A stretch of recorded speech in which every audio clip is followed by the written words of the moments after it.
Blood on white Italian marble. That was the price of loyalty in Chicago's underground. When the bullets started flying at the Russo estate, the boss's glamorous wife packed her diamonds and ran, leaving her newborn twins to the wolves. But she didn't count on Gabriel. A quiet girl making barely minimum wage to scrub floors did what a mother wouldn't. She stood between a rival family's guns and 2 sleeping babies. Now, the blood has dried, the enemies are buried, and Gabriel is trapped in a breathtaking gilded cage. Because Griffin Russo owes her his sons' lives, and a ruthless man like him never lets his saviors go, the Russo estate in Lake Forest was supposed to be a fortress. Gabriel Hayes knew this because she spent 60 hours a week polishing its bulletproof windows and scrubbing the imported stone floors until her knuckles bled. She was a ghost in a house of shadows, paid to keep her head down, ignore the heavily armed men at the perimeter, and never ask questions about Griffin Russo's import-export business. It was 2 a.m. on a Tuesday when the illusion of safety shattered. Gabriel was in the ground-floor laundry room, treating a wine stain on one of Sylvia Russo's silk evening gowns. The first sound wasn't an explosion, but a sickening, muffled thud, the sound of a suppressed weapon taking down the guard at the South Terrace. Then came the chaotic symphony of breaking glass, shouting in rapid Italian, and the heavy synchronized boots of an assault team breaching the manor. Panic seized Gabriel's throat. The Moretti family. It had to be. Whispers in the kitchen had been tense for weeks regarding a territorial dispute over the docks. Gabriel dropped the silk gown and backed into the shadows of the utility closet. Her heart hammered a frantic rhythm against her ribs. Through the crack in the door, she saw 3 men dressed in tactical black sweep through the hallway, assault rifles raised. Above her, on the 2nd floor, a woman's frantic footsteps clicked rapidly across the hardwood. It was Sylvia. Gabriel recognized the distinct sound of the boss's wife's designer heels. She heard the heavy oak door of the master suite slam, followed by the whirring gears of the private emergency elevator that led directly to the underground garage.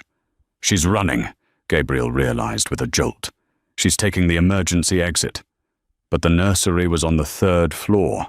A chilling silence followed Sylvia's escape. Griffin was in New York on business. Arturo, his right-hand man, was downtown. The twins, Matteo and Leo, barely 3 months old, were upstairs. Gabriel squeezed her eyes shut, silently begging for someone, anyone, to go up there. But the gunfire downstairs was intensifying.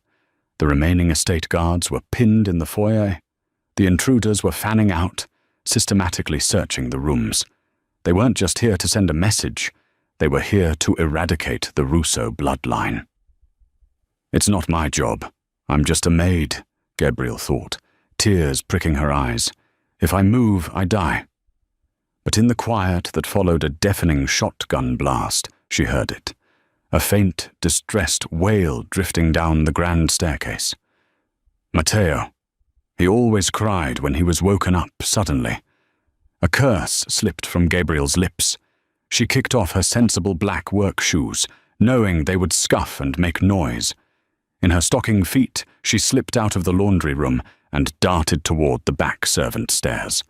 The narrow, spiraling staircase was dark, smelling of lemon polish and old wood.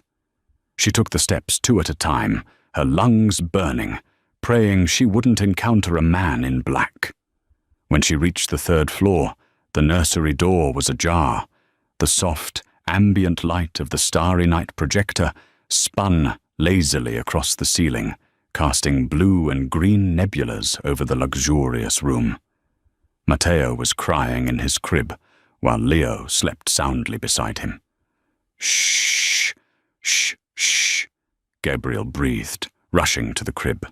She scooped Matteo up, pressing his warm, tiny face into her shoulder to muffle his cries. She grabbed Leo with her other arm, the sleeping infant heavy and fragile against her chest. Heavy footsteps pounded on the second-floor landing. The intruders were moving up. "Where are the kids?" a gravelly voice barked. "Silas wants the bloodline ended. Find them!" Gabriel's blood ran cold.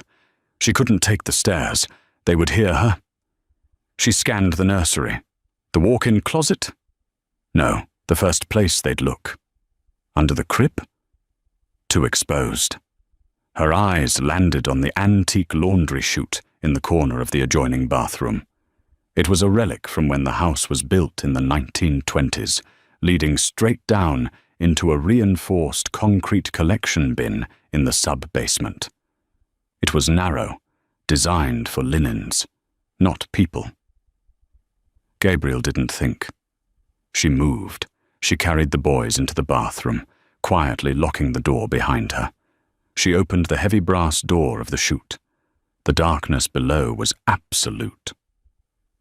She heard the nursery door kick open. Wood splintered. "Clear!" a voice shouted. "Cribs are empty!" Gabriel climbed into the chute, her body contorting awkwardly. She kept the twins pinned securely to her chest, whispering desperate, silent prayers. She hooked her elbows against the sides of the metal shaft to slow her descent. It was agonizing. The metal dug into her skin, scraping her arms raw through her thin uniform, but she gritted her teeth and lowered herself down, inch by terrifying inch, into the pitch black of the sub-basement. Minutes later, she heard the bathroom door get kicked in above her. The intruders were furious. They tore the room apart, completely ignoring the small brass door of the chute. Down in the dark, cold concrete bin, Gabriel sat shivering for hours. She wrapped the boys in her uniform apron to keep them warm. Every time Matteo whimpered, she rocked him, humming a tuneless, breathless lullaby. She smelled of blood from her scraped arms, sweat, and fear. It wasn't until the first light of dawn crept through a tiny ventilation grate that she heard the heavy, commanding sound of a helicopter landing on the estate lawn. Then the frantic, terrifying roar of Griffin Russo. "Where are they?" Griffin's voice boomed, echoing through the floorboards above. It was a sound of pure, unadulterated devastation. "Where is my wife? Where are my sons?" Gabriel waited until she heard the familiar voice of Arturo, the underboss, before she began to kick against the metal door of the collection bin. 10 minutes later, the heavy steel door was wrenched open. The beam of a tactical flashlight hit Gabriel, blinding her. "Boss!" Arturo yelled, his voice cracking. "Down here!" Griffin Russo shoved his men aside. He looked like a nightmare. His bespoke charcoal suit was rumpled, his tie gone, his dark hair disheveled. The icy, calculated demeanor of Chicago's most feared man was gone, replaced by the frantic energy of a wounded predator. He stared into the concrete bin. There, covered in dust, blood, and grime, sat his 22-year-old maid. Her uniform was torn. Her arms were bruised and bleeding. And in her lap, completely unharmed and sleeping soundly, were the sole heirs to the Russo Empire. Griffin fell to his knees on the dusty concrete. He didn't speak. He reached out with trembling, blood-stained hands and touched Leo's cheek, then Matteo's. Finally, his dark, piercing eyes locked onto Gabriel's. "Sylvia," Griffin choked out, looking around the basement for his wife. "She left, sir," Gabriel whispered, her voice hoarse, before they came upstairs. She took the elevator. A deadly, terrifying silence settled over Griffin. The relief in his eyes hardened into something sharp, violent, and absolute. He looked back down at the maid who had bled to protect what his own wife had abandoned. "Get her up," Griffin commanded Arturo, his voice dropping to a low, lethal timbre. He carefully lifted his sons from Gabriel's arms. "And someone call the doctor for Miss Hayes. She's coming with us." The transition from the blood-soaked manor to the sky-high fortress of the Russo Enterprises tower happened in a blur. Gabriel found herself in the penthouse, a sprawling, multi-million-dollar expanse of floor-to-ceiling glass, black marble, and state-of-the-art security. For the first 48 hours, she was treated by Griffin's private physician. Her scraped arms were bandaged. She was given a mild sedative, and she slept in a guest bedroom that was larger than her entire apartment in Pilsen. When she finally woke with a clear head, she found a wardrobe filled with silk loungewear, cashmere sweaters, and designer dresses in her exact size. Her cheap maid's uniform was gone, burned along with the nightmare of that night. She dressed in a simple beige cashmere sweater and soft pants, feeling like an imposter in her own skin. She navigated the quiet, cavernous hallways of the penthouse until she found the living room. Griffin was standing by the glass walls, looking out over the Chicago skyline. He held a crystal tumbler of amber liquid. He hadn't slept. The dark circles under his eyes and the shadow of stubble on his jaw betrayed him. "Mr. Russo," Gabriel said softly, stopping a respectful 10 feet away. He turned. His gaze swept over her, taking in the bandages on her arms and the color returning to her cheeks. The intensity in his dark eyes made her breath hitch. It wasn't the look of an employer assessing a servant. It was heavy, possessive. "Sit, Gabriel," he said, gesturing to the white leather sofa. She sat, her hands folded nervously in her lap. "Are the boys okay?" "They are sleeping. Safe. Because of you." Griffin walked over and sat in the armchair opposite her. He leaned forward, resting his elbows on his knees. "I had Arturo pull the security footage from the estate, the internal cameras that feed to my private server." Gabriel swallowed hard. "Sylvia didn't just run," Griffin said, his voice terrifyingly calm. "She bypassed the security on the south gate exactly 4 minutes before the Moretti hit. Squad breached the perimeter. She gave them the codes." Gabriel gasped, her hand flying to her mouth. She let them in?" Silas Moretti offered her $5 million, safe passage to Europe, and a guarantee she would never have to play the dutiful mafia wife again, Griffin explained, swirling the liquor in his glass. All she had to do was leave the doors unlocked and walk away. She sold my life and the lives of my sons for a vacation. The sheer coldness of the betrayal made Gabriel sick to her stomach. I'm so sorry, Mr. Russo." "Griffin," he corrected her sharply. "You will call me Griffin." He set the glass down and looked at her, truly looked at her. "You make $9 an hour. You have no family in the city. You have asthma, a pile of student debt you couldn't finish paying off because you had to drop out, and you live in a neighborhood where gunshots are a nightly lullaby." Gabriel stiffened, her cheeks burning. "You looked into my background?" "I know everything about you, Gabriel. I know you had 100 reasons to run that night, and not a single reason to stay. Yet you bled for my blood." Griffin stood up, closing the distance between them. He knelt on one knee before the sofa, bringing himself to her eye level. The sheer size of him, the power radiating off his frame, was suffocating. "I need to go home," Gabriel blurted out, sudden panic rising in her chest. "My rent is due on Friday, and my cat is at my neighbor's. Your rent has been paid for the next 10 years. Your cat was retrieved by my men yesterday and is currently asleep in the staff kitchen." Griffin's voice brooked no argument. "You are not going back to Pilsen." "I have to. I can't stay here. I'm just your maid." Griffin's hand shot out, gently but firmly grasping her chin, forcing her to look into his dark, obsidian eyes. "You are not a maid anymore, Gabriel. You are the woman who saved the Russo heirs. If you step foot outside this penthouse, Silas Moretti's men will put a bullet in your head, just out of spite. They know you ruined their hit." Gabriel's breathing grew shallow. So, I'm a prisoner. Griffin's thumb softly brushed against her cheekbone, a startlingly tender gesture from a man with so much blood on his hands. You are under my protection. Whatever you want, you name it, and it is yours. Clothes, money, cars, a private island. Just ask. But you are not leaving this tower, and you will be the sole caretaker of Matteo and Leo.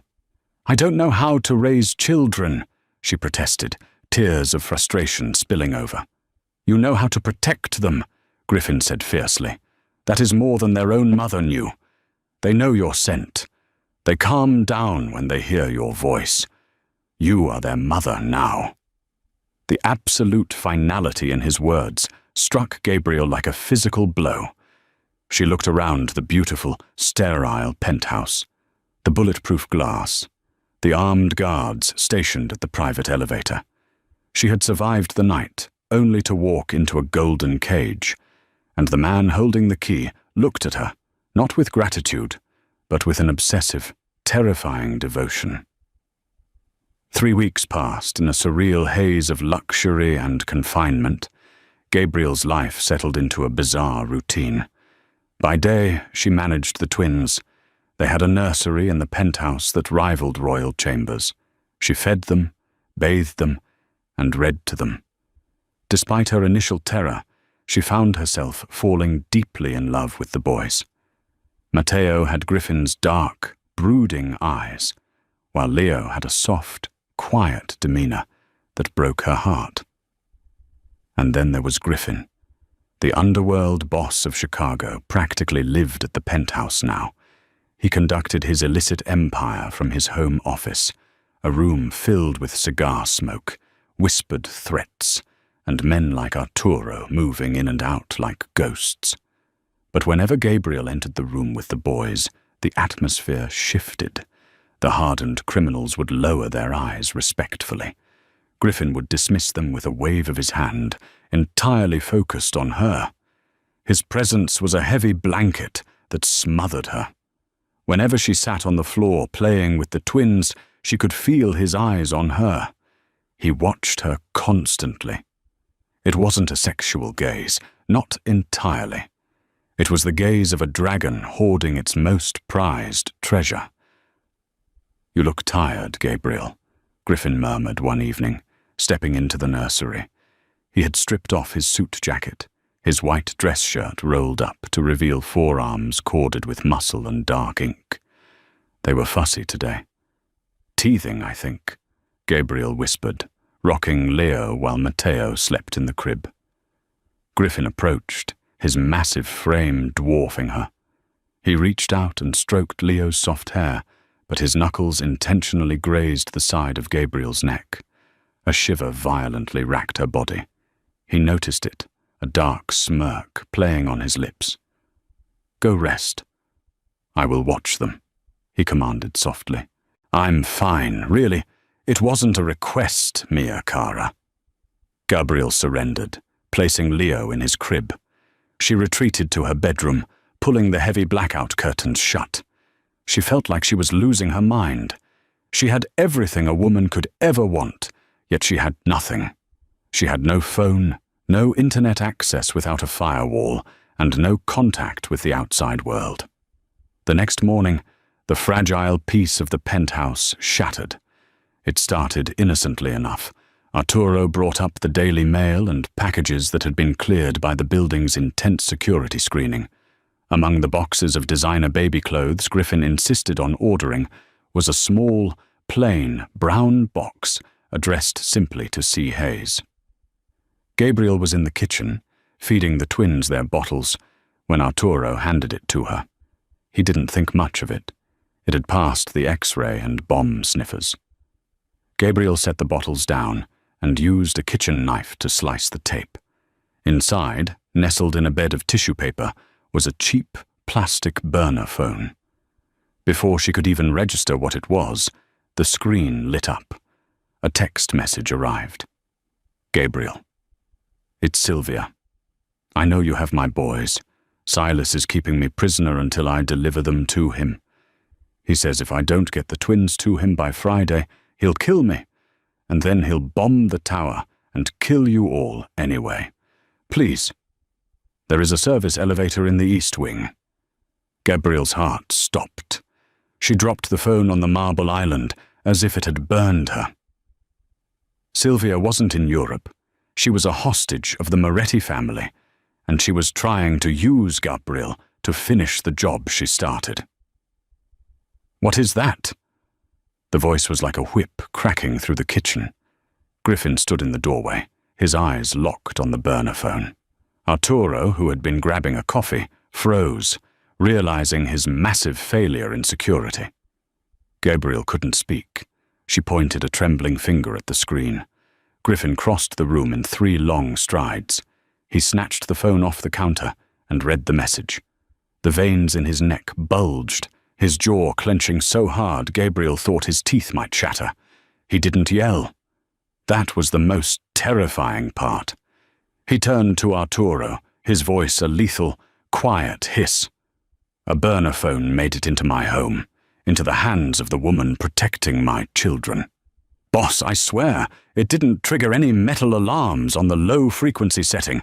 It must be completely plastic-cased. I don't care if it was made of thin air. Griffin roared, the sudden explosion of volume making the twins start crying. He hurled the phone against the brick wall, shattering it into dozens of pieces. Lock down the building. No one gets in or out. Find out exactly which courier delivered that box and bring him to me. Now. Arturo scrambled out of the kitchen, his face pale. Griffin stood panting, his chest heaving. He looked at the shattered plastic on the floor, then at Gabriel, who was backed against the counters, clutching her chest, struggling to breathe through an incoming panic attack. Seeing her terror snapped Griffin out of his rage. In an instant, the violent mob boss vanished. He closed the distance between them, enveloping her in his massive arms, pulling her flush against his chest. "Breathe," he ordered softly, one hand burying into her hair, pressing her ear to his heartbeat. "I won't let them touch you. I swear it on my life, Gabriel." "She wants the boys," Gabriel sobbed into his shirt. "She's going to get us killed." "Sylvia is a dead woman walking," Griffin stated, his voice devoid of any emotion for his wife.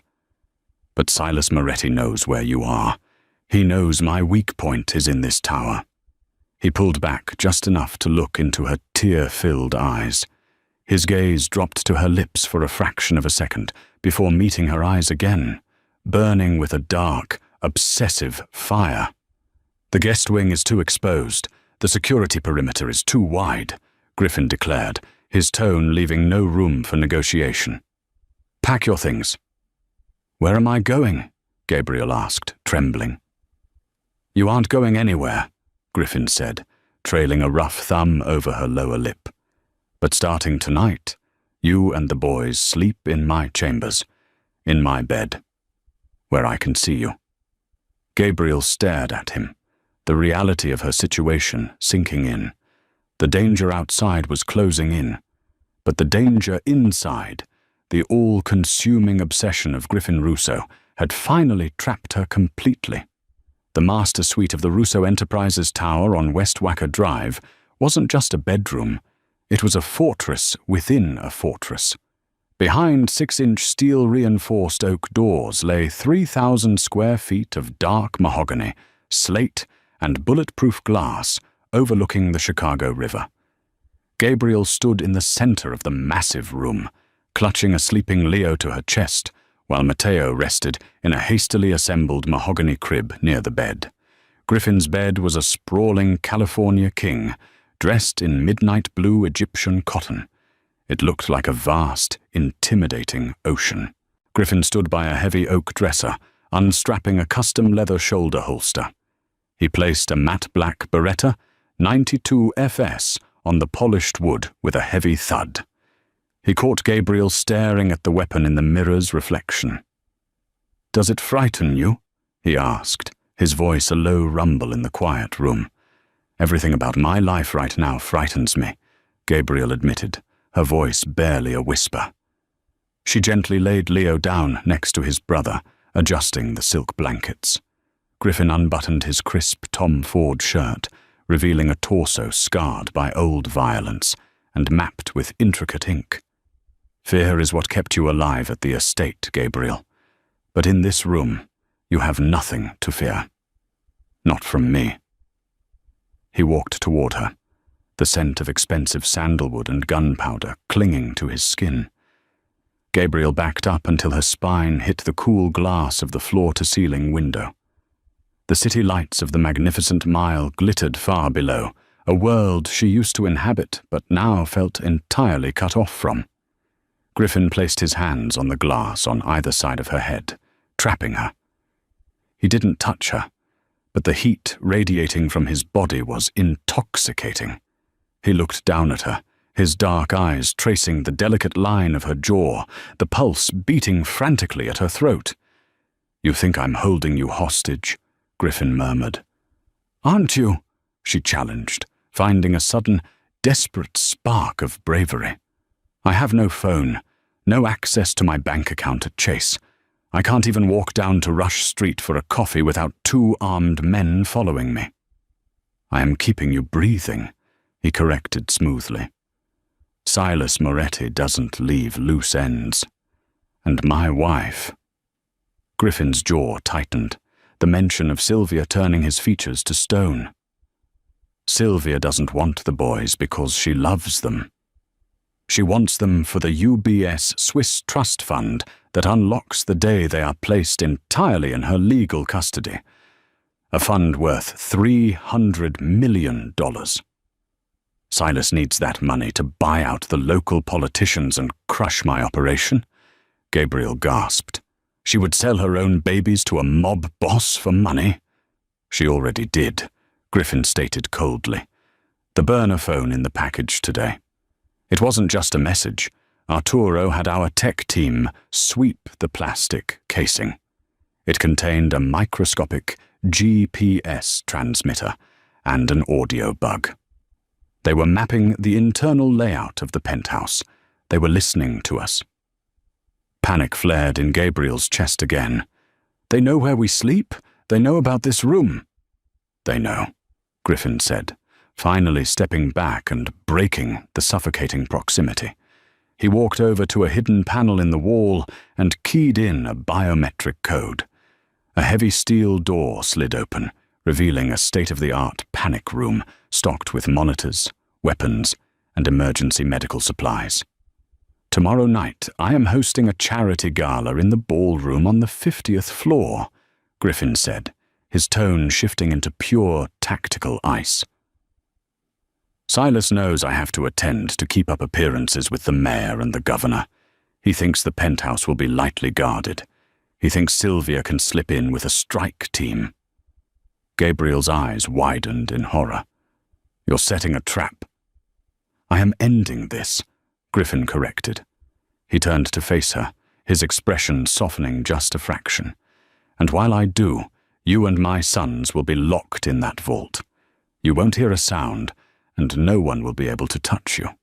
"Griffin, please," Gabriel pleaded, taking a step toward him. "Don't do this. Let's just run. You have planes, you have money." "I am a Russo," he interrupted, his voice echoing with centuries of inherited pride and violence. "We do not run from our own homes, and we punish those who betray us." He reached out, his rough thumb brushing across her trembling lower lip. "Protect my blood tomorrow night, Gabriel. Do that, and I swear to you the cage door opens. You can walk away, rich and free, if that is still what you want." He dropped his hand and walked to the bathroom, leaving Gabriel standing in the cavernous suite. She looked at the sleeping twins, her heart aching.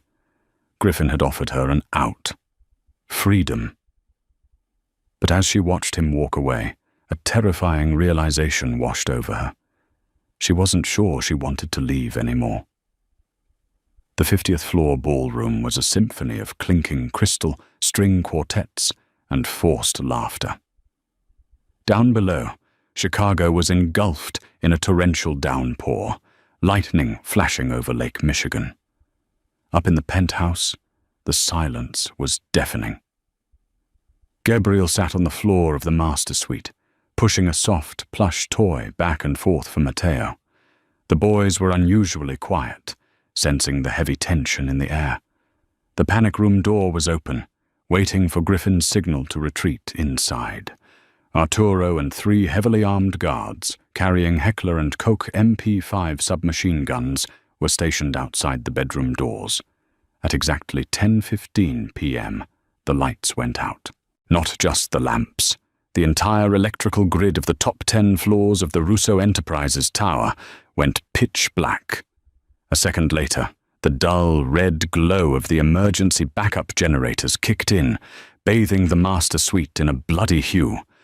Gabriel scooped up both babies instantly, her heart hammering against her ribs. Crack! The sound of an explosion echoed from the roof, vibrating through the floorboards. The helicopter. Silas hadn't sent his men up the elevators. They had breached the helipad. "Miss Hayes, in the vault! Now!" Arturo yelled, kicking the bedroom doors open. Gabriel ran. She darted into the steel-lined panic room, the babies clutched tightly to her chest. Arturo stood at the threshold, his face pale in the red emergency light. "Where is Griffin?" Gabriel cried out. "He's coming up from the gala. He knew they'd hit the roof. He's flanking them in the stairwell." Gunfire erupted in the hallway outside. Arturo didn't hesitate. He slammed the heavy vault door shut. Gabriel watched through the small, bulletproof glass viewing window as the heavy locking mechanisms spun into place, sealing her in. Inside the vault, the sound was completely cut off. It was terrifyingly silent. The monitors on the wall flickered to life, displaying grainy, night vision feeds of the penthouse hallways. Gabriel placed the crying twins in the reinforced crib in the corner of the vault, shushing them frantically. She turned back to the monitors, her breath fogging the cold glass.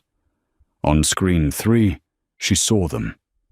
6 men in tactical gear sweeping the living room, and walking behind them, wearing a sleek black trench coat and holding a suppressed pistol, was Sylvia Russo. She looked immaculate, completely detached from the reality of the violence surrounding her. She pointed down the hallway toward the master suite. On screen 4, Gabriel watched Arturo and the guards engage the hit squad. The silent muzzle flashes lit up the monitor like a macabre strobe light. Arturo took down 2 men before taking a bullet to the shoulder and going down hard. Tears streamed down Gabriel's face. She pounded on the soundproof glass, screaming silently. Then, Griffin appeared on screen 2. He emerged from the private elevator shaft, having climbed the cables when the power cut. He was no longer the polished businessman in a tuxedo. He moved like a shadow, lethal and precise.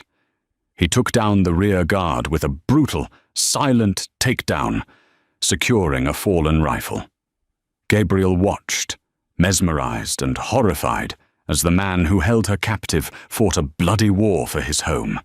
He cleared the hallway, moving closer to the master suite, but Sylvia was waiting. On the camera feed, directly outside the master suite doors, Gabriel saw Sylvia hide behind a heavy marble pillar, her gun raised, aiming directly at the doorway Griffin was about to walk through. The remaining 2 Moretti guards were distracting him with suppressing fire from the left.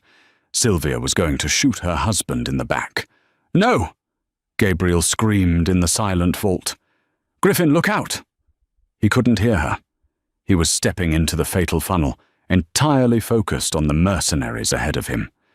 Gabriel didn't think. The instinct that had made her dive down a laundry chute weeks ago took over. She ran to the vault's control panel.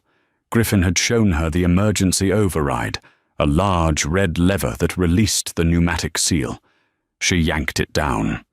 The vault door hissed, the heavy steel swinging outward, just as Griffin stepped into Sylvia's line of sight. The sudden, loud hiss of the pneumatic door distracted Sylvia for a fraction of a second. She flinched, her aim pulling slightly to the right just as she pulled the trigger. The bullet shattered the glass of the master suite door, missing Griffin's head by inches. Griffin spun around, his rifle raised. He locked eyes with his wife. The shock on Sylvia's face was evident, even through the dim emergency lighting. She raised her gun again, but Gabriel was faster. She had snatched Griffin's heavy Beretta 92 FS off the dresser when she ran out of the vault. With trembling hands, she aimed it through the shattered doorway and squeezed the heavy trigger. The recoil knocked Gabriel backward onto the floor, her wrist screaming in pain. A deafening crack echoed through the hallway. Sylvia gasped, the gun dropping from her hand. She looked down at her shoulder, where a blossom of dark blood was rapidly spreading across her beige silk blouse. She collapsed against the marble pillar, sliding to the floor in shock. Griffin didn't hesitate. He dispatched the last 2 distracted mercenaries with brutal efficiency. The hallway went dead silent, save for the heavy rain lashing against the floor-to-ceiling windows. Griffin slowly lowered his weapon. He looked at Sylvia, bleeding on the floor, groaning in pain. Then he turned his gaze to the master suite. Gabriel was sitting on the floor, the heavy Beretta lying next to her, shaking uncontrollably. She had just shot the boss's wife. She had just stepped into the underworld. Griffin walked into the room, his boots crunching on the broken glass. He ignored the cries of his sons in the vault. He ignored the blood in his own home. He walked straight to Gabriel, dropping to his knees. He didn't speak. He reached out, his large hands gripping her face, his thumbs wiping away the tears streaming down her cheeks.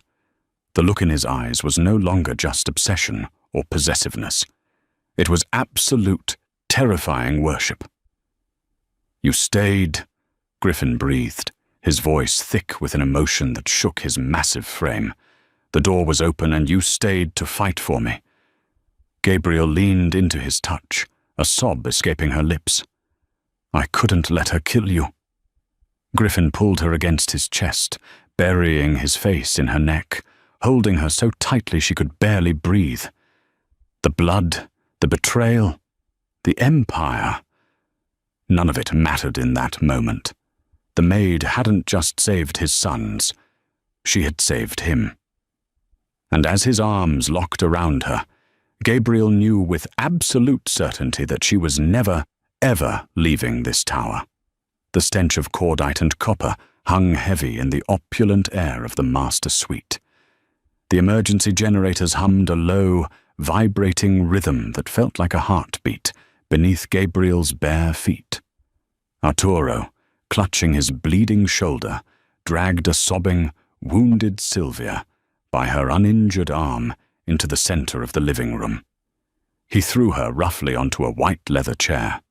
Her designer silk blouse was ruined, soaked in dark crimson from where Gabriel's bullet had shattered her collarbone. Gabriel stood in the doorway of the bedroom, holding the heavy Beretta at her side. Her hands had stopped shaking. A strange, terrifying calm had settled over her. She looked at the woman who had birthed Matteo and Leo, feeling nothing but a profound, icy contempt. Griffin didn't look at his wife. He strode over to a mahogany liquor cabinet, poured 2 fingers of Lagavulin whiskey, and downed it in one swallow. When he finally turned, his eyes were devoid of anything human. He was the apex predator of the Chicago underworld, fully unleashed. "You brought mercenaries into my home," Griffin said, his voice barely above a whisper, yet it carried the weight of a death sentence. "You aimed a weapon at my spine. The old commission in New York, the ghosts of the Genovese, and the real Chicago outfit. They operated on rules, Sylvia. Wives and children were strictly off limits. Silas Moretti operates on greed. And you? You operate on nothing but vanity."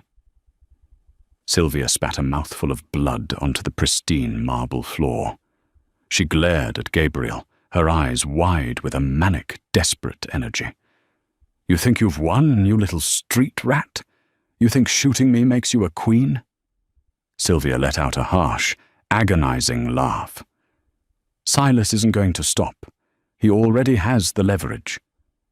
Griffin stepped closer, his towering frame casting a long, dark shadow over his bleeding wife.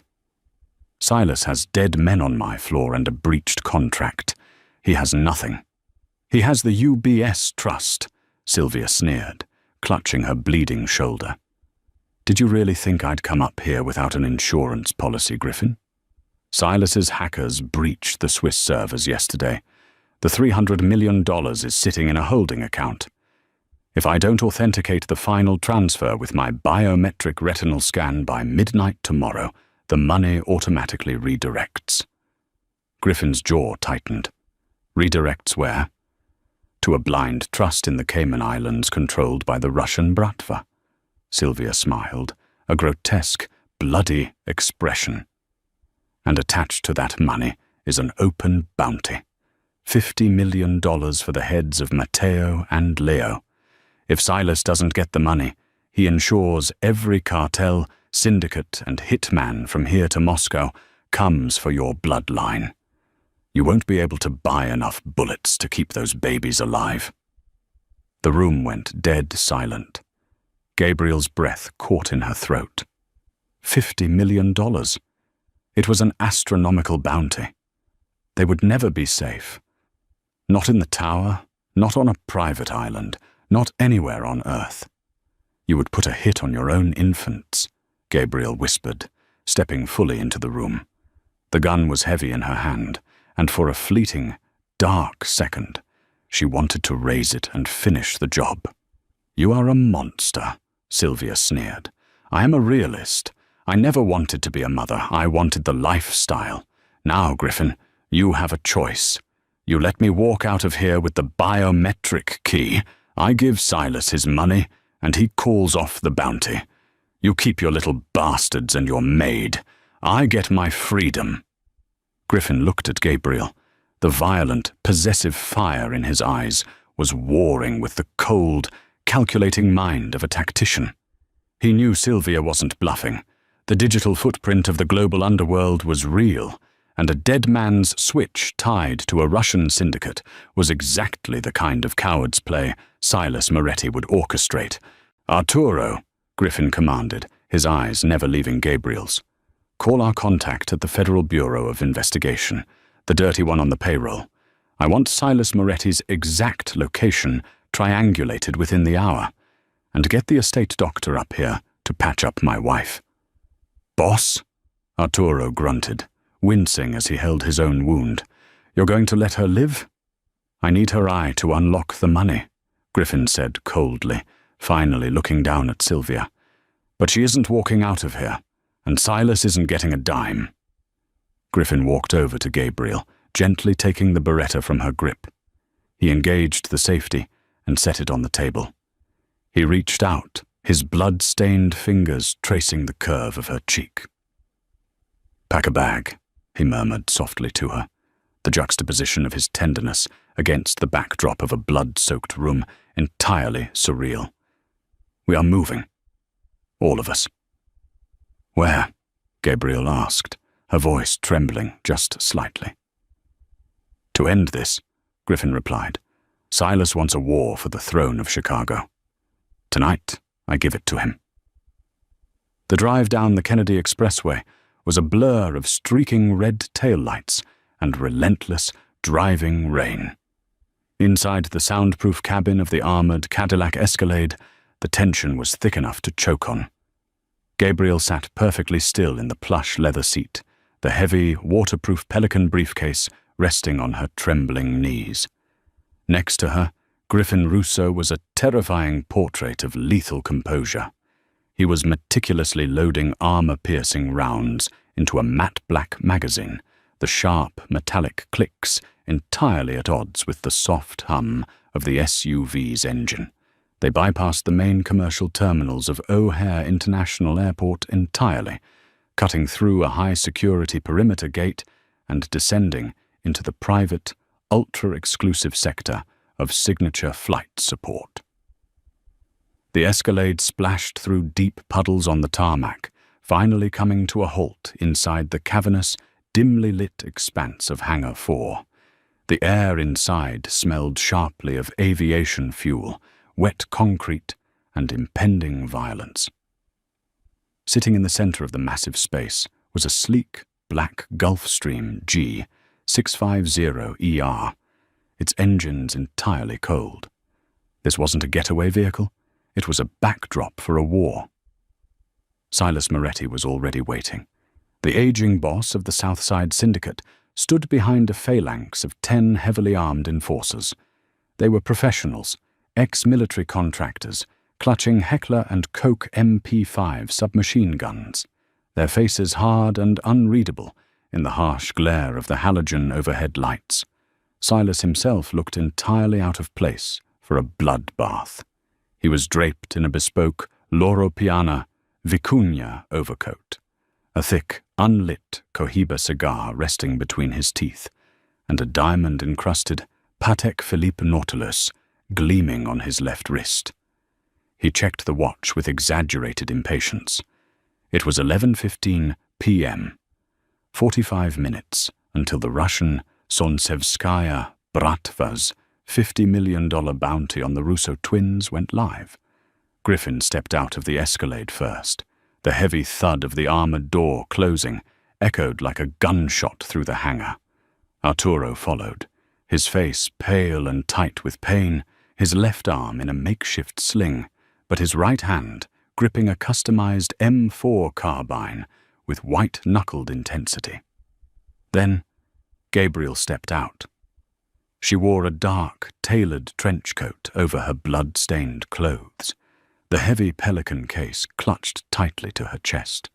She felt the immediate heavy weight of a dozen laser sights tracking her movement, but she forced herself to stand tall.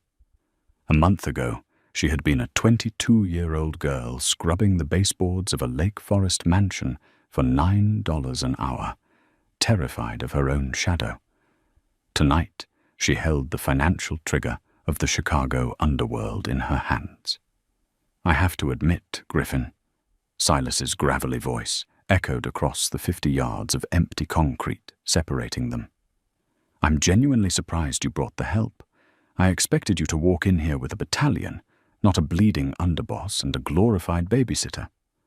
And where is the lovely Sylvia? I assumed she'd want to be here to collect her 30 pieces of silver."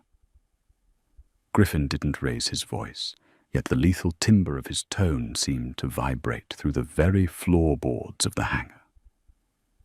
Sylvia had a sudden, catastrophic change of heart. "She won't be joining us. But I brought what you asked for, Silas. I have her digital signature." Silas chuckled, a dry, rasping sound that turned into a wet cough. "You think I'm a fool, Russo? The 300 million is sitting in the UBS Zurich holding account. If the biometric lock isn't released by midnight, the money bounces to my friends in Moscow, and your two little bastards get hunted to the ends of the earth. Transfer the money to my Cayman routing numbers first. Then, and only then, do I call off the dogs." Griffin took 2 slow, deliberate steps forward, his long black wool coat sweeping against the wet concrete. "No. Simultaneous execution. My girl initiates the transfer from the satellite uplink in that case. Your hacker confirms the routing, and the second it hits the wire, you wipe the dead man's switch from your server. We do this together, or we don't do it at all, and I spend the rest of my life hunting you." Silas narrowed his eyes, chewing aggressively on the end of his cigar. He studied the small, defiant woman standing securely behind Griffin's massive frame. He recognized the desperation in Griffin's rigid posture. He thought he had the ultimate leverage. "Fine," Silas barked, waving a hand to a nervous, 20-something kid sitting at a folding table behind the mercenaries, frantically typing on a specialized military-grade laptop. "The cancellation protocol is queued up. Have the girl authorize the funds. Let's get this over with." Griffin turned slightly, looking over his shoulder at Gabriel. The look in his dark, obsidian eyes was a mixture of absolute trust and terrifying devotion. He gave her a fraction of a nod. Gabriel set the heavy pelican case on the hood of the Escalade and unlatched the heavy steel clasps. Inside, resting in custom-cut foam, was a modified Panasonic Toughbook wired directly into a portable satellite uplink terminal. The screen glowed a harsh, clinical blue against her pale face. She typed in the alphanumeric decryption sequence Arturo had provided. The screen flashed, bypassing the initial firewall, before prompting, "Awaiting biometric authentication key." Earlier that evening, in the blood-soaked penthouse, Griffin's tech team had forcibly extracted the necessary retinal data from a heavily sedated, wounded Sylvia before locking her in the vault. They had bypassed the physical scanner, loading the raw biometric data directly onto a flash drive, now inserted into the Toughbook. Gabriel's finger hovered over the execute button. Her heart hammered against her ribs like a trapped bird. She looked up. Across the hangar, Silas's hacker gave a thumbs up. "Do it, Gabriel," Griffin murmured softly. His voice meant only for her. Gabriel pressed enter. A progress bar appeared on the screen. Decrypting. 20%, 50%, 80%. Transferring funds. "Funds are moving," Silas's hacker announced through his headset, his voice echoing in the quiet hangar. Silas Moretti smiled, a greedy, victorious, and utterly ugly grin spreading across his weathered face. He pulled the cigar from his mouth. "A pleasure doing business with you, Russo. Maybe in your next marriage, you'll learn to keep your wife on a tighter leash." "The funds are moving, Silas," Griffin said, a dark, lethal smile finally breaking his stoic expression. "But they aren't going to the Cayman Islands." Silas's smile vanished instantly. "What?" Across the hangar, the young hacker gasped, staring at his monitor in absolute horror as the screen flashed violently with red warning banners. "Boss! The routing numbers. They switched at the last microsecond. The money didn't hit our shell company." "Where did it go?" Silas roared, drawing a gold-plated revolver from his coat. Gabriel closed the pelican case with a sharp, decisive snap.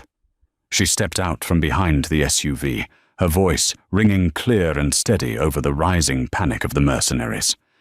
"The money was routed directly to the United States Department of Justice, Mr. Moretti, specifically to the Financial Crimes Enforcement Network, and it was flagged with your personal offshore account identifiers under an anonymous tip for international terrorism funding." Silas's face drained of all color, taking on the pallor of a corpse. "We didn't just wipe your Russian bounty, Silas," Griffin explained, his voice dropping to a terrifying, deadly purr as he drew a custom Wilson Combat 1911 pistol from his shoulder holster. "We locked you out of the global banking network. The FBI and Interpol are raiding your Lakeshore Drive estate and your downtown fronts as we speak. You have no money. You have no leverage. You are entirely bankrupt, and your men are no longer getting paid." The mercenaries exchanged frantic, panicked glances. Loyalty in the underworld was rented, and the rent had just bounced. "Kill them!" Silas screamed, his voice cracking with pure hysteria. "Kill them all!" But Griffin Russo was already moving. The hangar erupted into a deafening, blinding storm of gunfire. Griffin's tactical superiority was absolute. He didn't just fire, he moved like a predator perfectly adapted to the chaos, predicting the mercenaries' lines of fire before they even pulled their triggers. Arturo, despite his injury, laid down a brutal wall of suppressing fire with the M4, pinning the center line. Gabriel dropped instantly to the cold concrete, scrambling under the heavy steel chassis of the Escalade.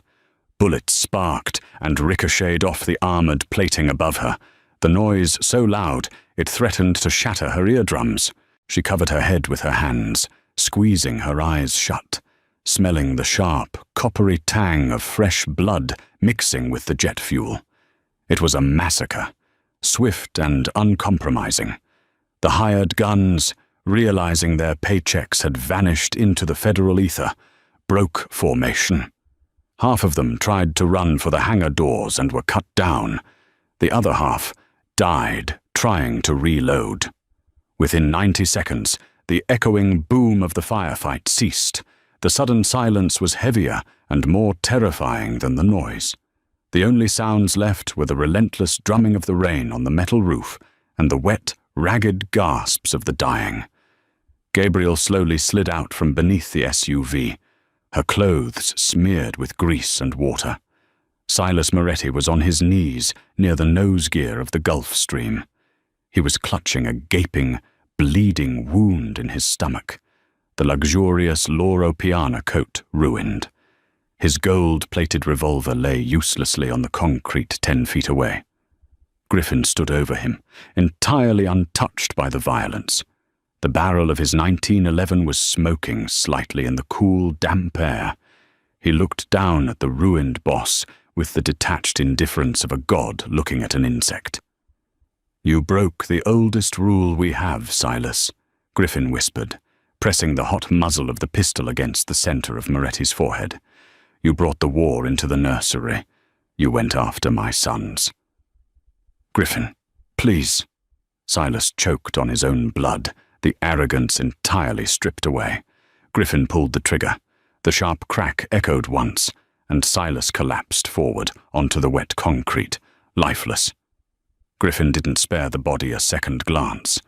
He holstered his weapon smoothly, his broad shoulders rising and falling with heavy breaths. He turned, his dark, searching eyes scanning the smoky, blood-slicked hangar until they locked onto Gabriel. He walked through the carnage, ignoring Arturo checking the bodies, ignoring the millions of dollars of damage. He closed the distance between them and dropped to his knees right there on the wet tarmac, uncaring of the blood pooling around his designer shoes. He wrapped his massive corded arms around her waist, burying his face into her stomach, pulling her flush against him. "It's over," Griffin breathed hoarsely against her coat, the adrenaline slowly leaving his system. "The bounty is dead. The threat is gone. Matteo and Leo are safe." Gabriel sank down to her knees to meet him, her hands coming up to grip the lapels of his coat. She looked around at the bodies, the violence, the absolute destruction of a rival empire, and realized she wasn't afraid of it anymore. Because the monster who had orchestrated it all was currently kneeling before her, offering her his crown. "What happens to Sylvia?" Gabriel asked, her voice a fragile whisper in the dark hangar. "Sylvia is a ghost," Griffin stated with absolute, chilling finality, pulling back just enough to look fiercely into her eyes. "She will wake up heavily medicated in a private, maximum-security psychiatric facility in the Swiss Alps under a Jane Doe alias. No one will ever visit. No one will ever find her. She will spend the rest of her natural life staring at the snow, entirely forgotten by the world." His rough thumbs reached up, gently wiping a smudge of grease and soot from Gabriel's pale cheek. The burning, obsessive devotion in his eyes was blinding. It was a gravity she could no longer fight, a gilded cage she no longer wanted to escape. "You bled for my blood. You stood your ground when the world burned," Griffin vowed, his voice thick with raw emotion. "You are not a maid, Gabriel. You are a Russo. You are the mother of my heirs. And tomorrow, I am putting a diamond on your finger, so heavy the entire world will know exactly who the new Queen of Chicago is." Gabriel looked at the ruthless, beautiful mob boss, who was entirely at her mercy. She didn't flinch. She leaned in, her forehead resting against his, sealing her fate in the shadows of the underworld. "Take me home to our boys, Griffin," she whispered. "Always, Maya Regina," he promised, pulling her into the dark. The sprawling Russo estate in Lake Forest was rebuilt, its marble floors polished to a mirror shine, no longer bearing the stains of its violent past. Gabriel stood on the grand balcony, a 2-carat flawless diamond resting heavy on her left hand, watching 3-year-old Matteo and Leo chase a golden retriever across the manicured lawns. She was no longer the invisible maid scrubbing baseboards. She was the undisputed matriarch of the most powerful syndicate in the Midwest. Griffin stepped up behind her, wrapping his arms around her waist, resting his chin on her shoulder. His empire was built on blood, fear, and ruthless control, but the man who held Chicago in an iron grip was entirely tethered to the quiet, fierce woman who had saved his soul. The golden cage had vanished, replaced by a fortress they ruled together. She had saved his bloodline from the ashes of betrayal, and in return, he had given her the world, proving that sometimes the greatest power isn't inherited. It is fiercely, violently earned.